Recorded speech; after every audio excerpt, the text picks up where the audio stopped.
kami dari kelompok 2 ingin mempresentasikan hasil observasi kita di BMT Al-Falah Sabang dan Tegaluh. Sebelumnya perkenalkan, nama saya Serato Pariji dan rekan saya Muhammad Irfan, saya Oke, mungkin untuk mempersingkat waktu langsung saja ke materi yang pertama yang akan dijelaskan oleh saya sendiri. Ya, saya di sini akan menjelaskan latar belakang mengenai koperasi. Koperasi merupakan salah satu badan usaha yang memiliki peran penting dalam menunjang perekonomian masyarakat, khususnya dalam meningkatkan kesejahteraan anggotanya. Adapun dalam praktiknya, koperasi tidak hanya menjadi tempat simpan pinjam, tetapi juga menjadi sarana untuk membangun kemandirian ekonomi, terutama bagi pelaku usaha kecil dan menengah.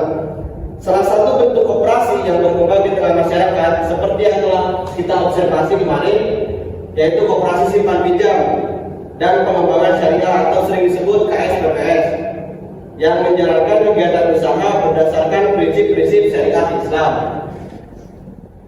Selanjutnya, tujuan observasi. Nah, tujuan observasi kita kemarin itu yang pertama untuk mengetahui profil KSPPS BMT Al-Falah Kota Sejahtera Cabang Tegaluh. Yang kedua, untuk memahami produk dan layanan yang ditawarkan oleh koperasi kepada anggotanya. Yang ketiga, untuk mengetahui bagaimana koperasi menjalankan kegiatan operasional sehari-hari. Yang keempat, untuk mengetahui bagaimana pembagian tugas dan peran dalam struktur organisasi koperasi. Dan yang terakhir, untuk mengidentifikasi kendala dan tantangan yang dihadapi koperasi dalam menjalankan usahanya. Selanjutnya ada metode observasi. Jenis dan sumber data yang digunakan dalam observasi kita adalah data premier, yang dimana data yang diperoleh langsung dari hasil pengamatan di lapangan dan wawancara dari pihak koperasi tersebut. Selanjutnya teknik pengumpulan data. Nah, ada observasi langsung, yang dimana pengamatan terhadap kegiatan operasional koperasi di lokasi. Selanjutnya wawancara. Wawancara itu dilakukan secara langsung dengan pengurus koperasi untuk memperoleh informasi yang lebih mendalam.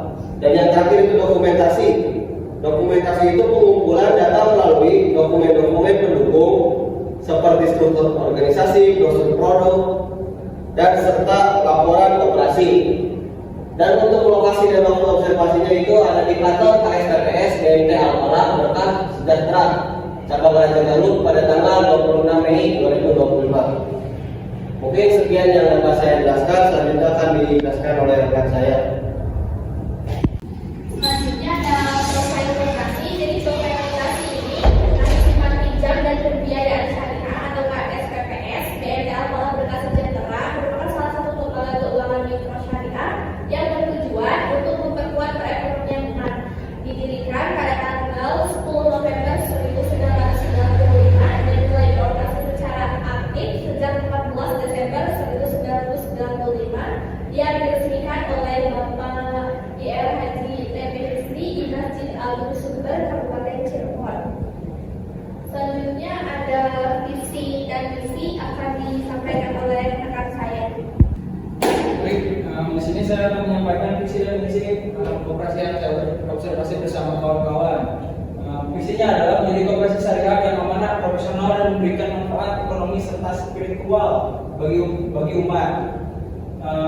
Dan visinya dan misinya yaitu ada menyediakan layanan keuangan syariah yang sesuai dengan prinsip Islam, memberdayakan ekonomi anggota melalui pembiayaan produktif dan pendampingan usaha, menjalankan tanggung jawab sosial dan mengeluarkan zakat, infak, sedekah, dan wakaf, lalu meningkatkan literasi keuangan dan kesadaran syariah di kalangan masyarakat, lalu mengembangkan sistem manajemen koperasi yang profesional dan berkelanjutan. Selain daripada misi koperasi yang saya observasi ini sangat berpegang teguh pada syariat agama. Yang jelas ini adalah koperasi syariat, di mana syariat agama atau syariat koperasi syariah itu bisa menjadi pegangan untuk melanjutkan roda organisasi.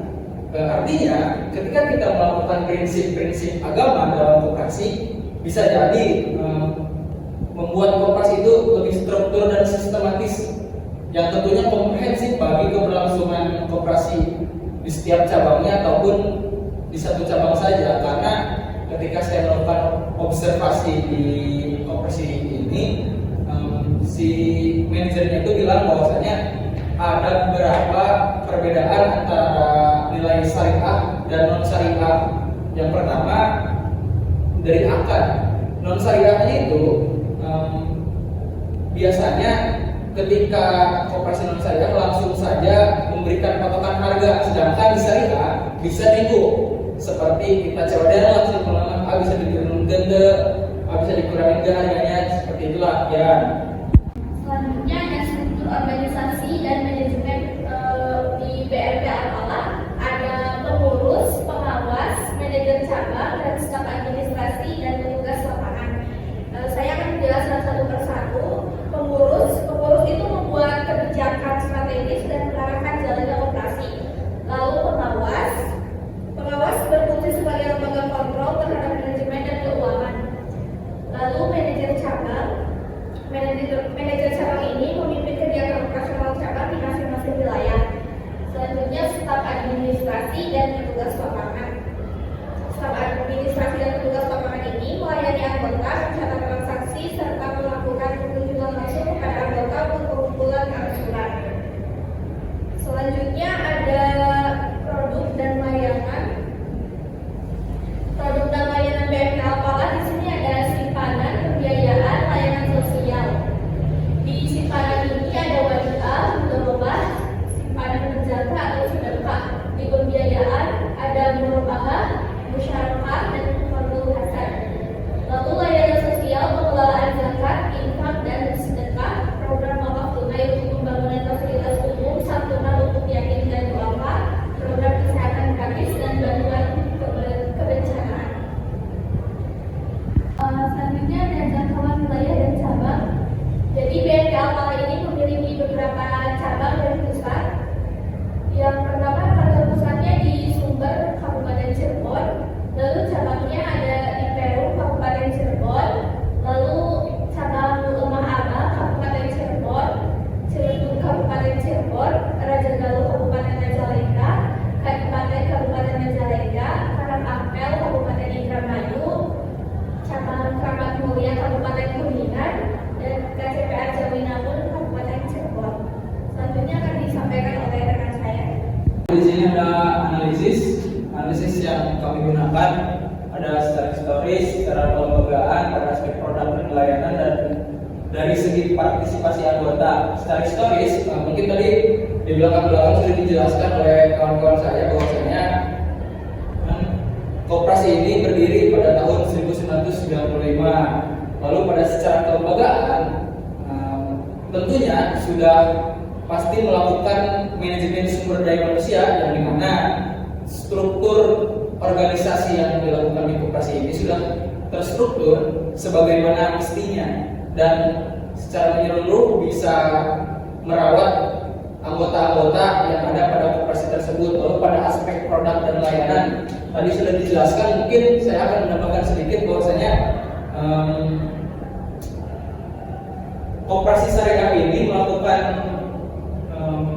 atau membuat produk dan layanan demi masyarakat dan melakukan prinsip atau syariah yang ada di agama.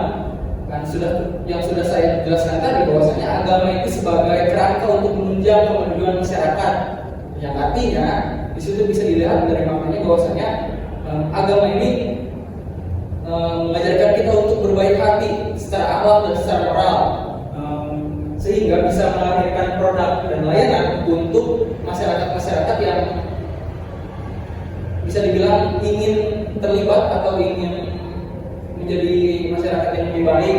Sekian mungkin. Lalu ada dari segi partisipasi anggota, ada partisipasi anggota itu bisa dilihat bahwasanya mementingkan keselarasan anggota.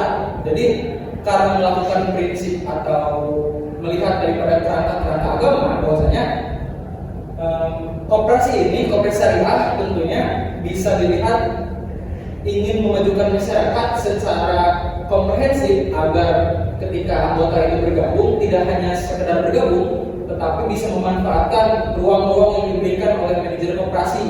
Sekian mungkin. Baik, untuk kesimpulan,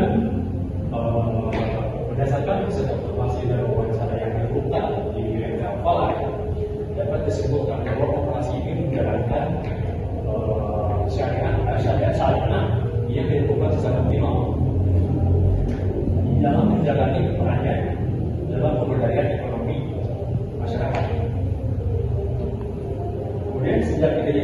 1995, koperasi ini telah menunjukkan pertumbuhan yang stabil dan kepercayaannya yang tinggi.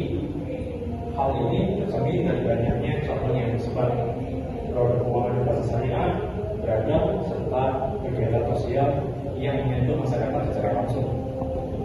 Koperasi ini tidak hanya berorientasi pada hubungan, tapi juga pada nilai-nilai kemanusiaan dan keagamannya memberi program zakat, infak, dan wakaf.